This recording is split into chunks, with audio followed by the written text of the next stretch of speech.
나는 대학 시절을 지방 소도시에서 보냈다. 조용하고 한적한 곳이었지만 학생들이 즐길 만한 것들이 적지 않았다. 그 중에서도 내가 가장 좋아했던 곳은 학교 주변에 있는 작은 산이었다. 등산로에는 언제나 사람들이 많아 혼자 올라가도 크게 두렵지 않았다. 하지만 그날만은 달랐다. 그날은 하루 종일 비가 내리다 그친 후라 등산로가 미끄러웠다. 많은 사람들이 산행을 포기했기에 평소와 달리 등산로는 조용했다. 나는 시험 스트레스를 풀 겸 일몰을 보기 위해 산에 올랐다. 산 정상에 도착했을 때 해가 지기 시작했다. 석양은 아름다웠고 나는 한동안 하늘을 바라보며 멍하니 앉아 있었다. 어느새 주변이 어두워져 있었다. 서둘러 하산하기로 했다. 주변에 아무도 없었다. 평소 같으면 다른 사람들이 함께 내려가고 있을 시간이었으나 그날은 달랐다. 길을 내려오다가 나는 산 중턱에서 작은 샛길을 발견했다. 호기심이 많았던 나는 이 길이 어디로 연결되는지 궁금했다. 비가 내려 질퍽거리는 샛길은 발길을 꺼려지게 했지만 나의 탐험심이 그들을 무시하게 했다. 샛길로 들어선 나는 조금 안심했다. 울창한 나무들이 마치 터널처럼 하늘을 가리고 있었고 그 덕분에 바람이 몰아치지 않는 포근함이 있었다. 그런데 얼마 지나지 않아 길이 정말 길게 이어진다는 것을 깨달았다. 이 길을 누가 만들었을까? 무슨 용도로? 수많은 생각이 머리를 스쳤다. 그 순간 등 뒤에서 소름 끼치는 한기의 감각이 밀려왔다. 돌아보았지만 아무것도 보이지 않았다. 마음이 조급해졌다. 발걸음을 재촉할 때쯤 나는 멀리서 작은 불빛을 하나 발견했다. 그것은 잔잔하게 흔들리며 점점 가까워지는 것 같았다. 분명히 누군가 있었다. 불빛은 손전등처럼 보였지만 조금 더 흘렀다. 그 불빛이 가까워질수록 사람의 형태가 드러났고 나는 한 할머니가 등을 돌리고 서 있는 것을 확인할 수 있었다. 이상한 점은 그 할머니는 한복 같은 옷을 입고 있었다. 이 산에는 그런 전통적인 옷을 입고 다니는 사람을 본 적이 없었다. 그녀는 천천히 고개를 돌려 나를 바라보았고 나는 반사적으로 뒤로 물러섰다. 이상하게도 할머니는 고개를 들지 않고 머리카락으로 얼굴을 가리고 있었다. 그녀가 한 발짝 다가올 때마다 이상한 기운이 느껴졌다. 움츠린 나는 도망가기로 결심했다. 뛰기 시작했다. 귓가에는 바람소리 대신 할머니의 낮고 읊조리는 듯한 소리가 들려왔다. 늦지 않았어, 돌아. 혼란스럽고 무서웠다. 그 말을 무시하고 더 빠르게 뛰었다. 어느새 등산로 온 길로 되돌아왔고 나는 쉬지 않고 산을 내려왔다. 정상에 있던 사람들이 있었다면 믿지 않았겠지만 그날 밤 그 사건을 계기로 나는 산에 올라가지 않았다. 그리고 이상하게도 그 이후로 나는 종종 그 할머니의 얼굴을 악몽에서 마주하게 되었다. 꿈속에서 그녀는 항상 나를 쫓아오며 같은 말을 반복했다. 늦지 않았어, 돌아.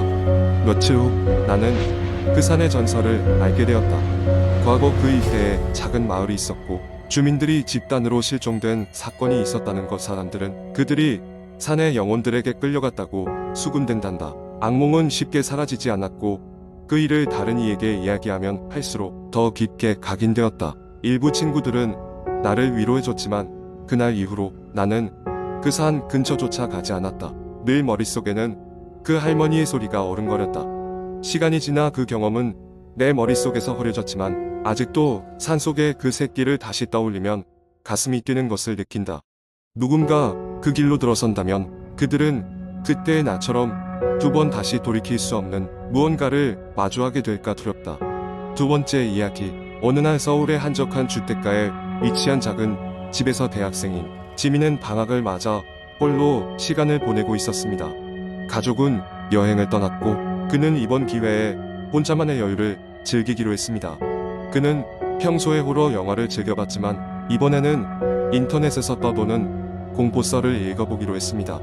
어느 커뮤니티 게시판에서 실제 경험한 소름 끼치는 이야기라는 제목의 글을 발견했습니다. 글쓴이는 자신을 은서라고 소개하며 몇 년 전 할머니 댁에서 있었던 한밤중의 사건을 이야기했습니다. 은서의 이야기 속 할머니 댁은 시골의 외딴 곳에 위치한 오래된 한옥이었습니다. 가족이 함께 생활하기에는 크지 않았지만 도심을 벗어난 조용함 덕분에 종종 방문하곤 했습니다.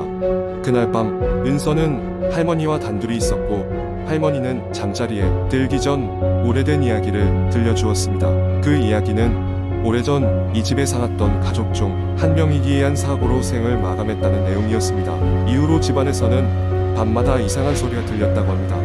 호기심이 많았던 은서는 이야기를 흥미롭게 들었지만 곧 잠이 들었습니다. 그러나 한밤중 은서는 이상한 소리에 잠에서 깼습니다. 첨벙거리는 소리와 함께 누군가 집안을 돌아다니는 소리가 들렸고 마치 누군가 문 앞에 서 있는 것 같은 느낌이었습니다. 하지만 용기를 내어 방문을 열어보면 아무도 없었습니다. 은서는 그 후로도 여러 번 그런 소리를 들었고 할머니에게 이야기했지만 할머니는 오래된 집이라 원래 그런 소리가 난단다라고만 대답했습니다. 이 이야기는 여기서 끝나지 않았습니다. 더욱 기묘한 사건은 그 다음날 낮에 벌어졌습니다. 은서가 집 주변을 산책하다가 우연히 낡은 우물을 발견했는데 그 안에서 반짝이는 무언가를 보았습니다. 자세히 들여다보니 그것은 작은 금목걸이였고 은서는 할머니께 보여드렸습니다.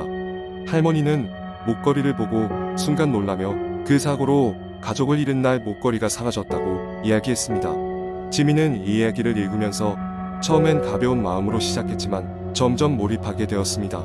글의 끝부분에 이르러 은서는 그 이후로도 할머니 댁에 갈 때면 그 소리를 가끔 들을 수 있었지만 목걸이를 찾은 이후로는 그 빈도가 줄어들었다고 했습니다.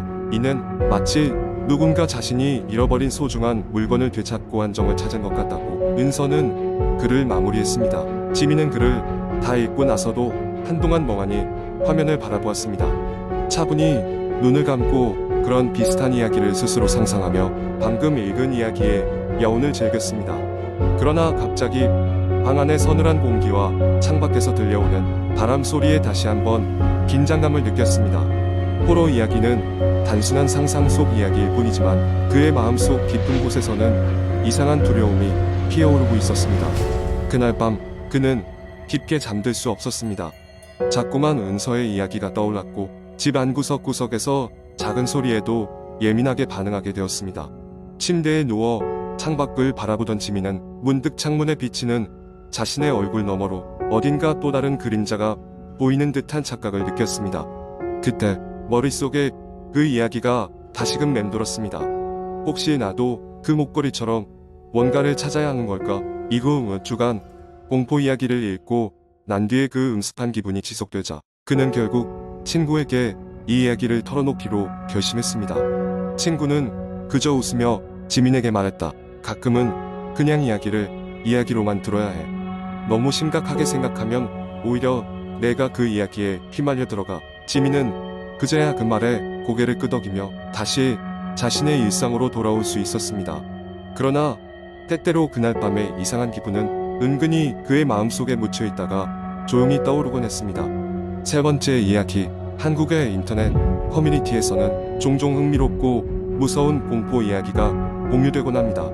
오늘은 인터넷 커뮤니티에서 가장 자주 회자되는 공포 설 중 하나를 각색하여 길게 소개해드리겠습니다. 이 이야기는 픽션이며 순전히 오락을 위해 작성되었습니다. 이 이야기는 대학교를 졸업한 후 직장을 얻기 전까지의 몇 달 동안 있었던 일입니다. 나는 당시 취업 준비와 본가에서의 잠시 휴식을 위해 부모님이 계신 시골집에 머물고 있었습니다. 우리 집은 꽤나 외진 곳에 위치해 있어 주변에는 숲풀과 논밭밖에 없었습니다. 이곳에서 지내는 동안 그저 여유롭게 시간을 보내며 취업 스트레스를 좀 내려놓고자 했습니다. 어느 날 밤 나는 시원한 바람을 맞으며 머리를 식히기 위해 산책을 나가기로 했습니다. 집 뒤편으로 난 좁은 산길을 따라 걷기 시작했습니다. 그 길은 평소 낮에는 많이 지나던 곳이었지만 밤에는 왠지 모르게 다른 분위기를 풍겼습니다. 촉촉하게 젖은 나뭇잎들이 발밑에서 스치는 소리가 유독 크게 들렸고 길 옆의 숲에서는 알 수 없는 동물 소리들이 들려왔습니다. 길을 따라 한참을 걸어가다 보니 앞쪽에 아무도 살지 않던 폐가가 눈에 들어왔습니다. 그 집은 오래전부터 비어 있었고 마을 사람들조차 잘 접근하지 않던 곳이었습니다. 그 길을 자주 다니긴 했지만 한밤중에 가까이 간 것은 이번이 처음이었습니다.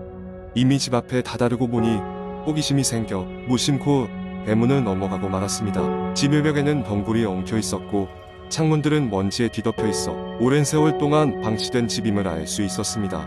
묘한 느낌에 사로잡혀 나는 손전등을 꺼내 조심스럽게 창문을 통해 안을 들여다보았습니다. 내 눈이 어둠에 익숙해지면서 점차 내부가 보이기 시작했습니다. 거실에는 낡고 해진 가구들이 놓여 있었고 천장에서는 거미줄이 늘어져 있었습니다. 그런데 그 순간 한 구석에서 무언가 움직이는 그림자가 포착되었습니다. 그건 분명 사람의 형상 같았습니다. 나는 깜짝 놀라 뒤로 물러섰지만 호기심을 이기지 못하고 조금 더 가까이 다가가 가만히 지켜보았습니다. 그 그림자는 마치 누군가 앉아있는 모습이었습니다. 불안한 마음에 소리를 내지 않으려 숨을 죽이고 가만히 기다리던 그때 갑자기 한 여자의 흐느끼는 소리가 들려왔습니다. 찬 바람이 불어오며 그 소리가 내 귀에 생생하게 울려 퍼졌습니다. 나는 겁에 질려 비명을 지르고 싶었지만 몸이 굳어버려 꼼짝도 못했습니다. 도망가야 한다는 생각이 들었을 때 그림자는 천천히 고개를 돌리며 나를 향해 눈길을 주었습니다. 그때 보였던 얼굴은 인간이라기보다 처참하게 일그러진 형태였습니다. 공포에 질린 나는 겨우 몸을 돌려 집으로 전속력으로 달리기 시작했습니다. 뒤에서 여자의 소리가 점점 커지며 마치 내 뒤를 바라오는 듯한 느낌이 들었습니다. 집에 다다라 문을 잠그고 나서야 안도의 한숨을 내쉴 수 있었습니다. 하지만 그 밤 이후로 난 그곳 근처에 다시는 가지 않았으며 밤의 악몽은 오랫동안 나를 괴롭혔습니다. 몇 주 후 나는 그 집이 오랜 세월 동안 잊혀졌지만 그곳에 머물던 한 여인의 슬픈 이야기가 있었다는 것을 마을 어르신에게 듣게 되었습니다. 그녀의 영혼이 아직도 그곳에 남아 있었다는 이야기는 오랫동안 내 기억에 각인되어 남아 있습니다. 이 이야기는 인터넷을 통해 여러 사람에게 공유되면서 공포썰의 하나로 자리 잡았습니다. 사람들은 이러한 이야기를 통해 오싹함을 느끼고 그 공포를 공유하며 서로 즐기는 것 같습니다. 언제나 그렇듯 이런 이야기들은 재미로 즐기되 현실에서는 또 다른 모험을 기대하며 안전을 최우선으로 즐기도록 합시다.